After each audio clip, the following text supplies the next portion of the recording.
Charlemagne is regarded as one of the most influential kings to ever rule. King of the Franks since 768 AD, he was crowned Holy Roman Emperor by the Pope in 800 AD, uniting a majority of Western Europe under one banner for the first time since the Roman Empire. Under Charlemagne's leadership, Europe was pulled from the Dark Ages into what is known today as the Carolingian Renaissance, a series of educational, political, and cultural reforms that rekindled a spirit of scholarship and artistry across the West. Charlemagne's influence went far beyond the liberal arts, however. A military juggernaut as well as a shrewd administrator, Charlemagne fit the mold of the ideal king, earning him the love of his people and respect across the medieval world. After his death in 814 AD, Charlemagne's legacy continued to live on as folklore, blurring the line between history and legend. So how did he do it? What qualities did Charlemagne embody that contributed to his success as a leader, ensuring he'd be remembered for centuries to come? I've compiled a couple of his attributes after reading two accounts of the king's life, one contemporary, one shortly after his death. These works are the Vita Caroli Magni by Einhard, a servant of Charlemagne, and De Carolo Magno, by a figure referred to as the Monk of St. Gall.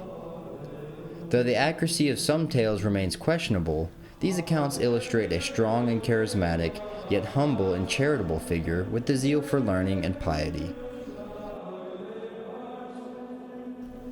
The Vita Caroli Magni contains ample information regarding Charlemagne's personal habits to form a basic sketch of the emperor's interests. It is clear from Einhard's writing that one of Charlemagne's more apparent enthusiasms was education. He had a special desire for apprenticeship in numerous scholastic fields, and he submitted himself to the tutelage of multiple hand-selected teachers throughout his reign, notably the English scholar Alcuin. The son of royalty, Charlemagne would have had access to the finest schooling in the medieval world as a young boy. His learning did not stop when he took the throne, however. During his own rule, Charlemagne's thirst for knowledge grew and he continued his education until the end of his life. Charlemagne was naturally an excellent orator, and Einhard lauds his command of language.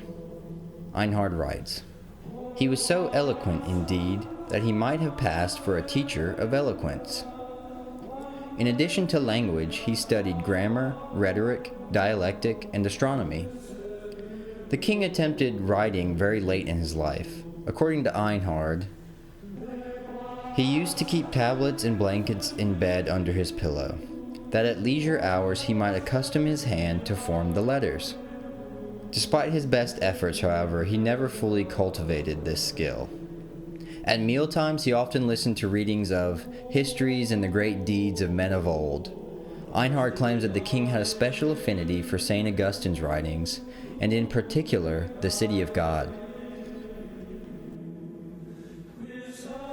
Besides a natural curiosity and a desire to better himself, Charlemagne's educational pursuits reveal a deep humility.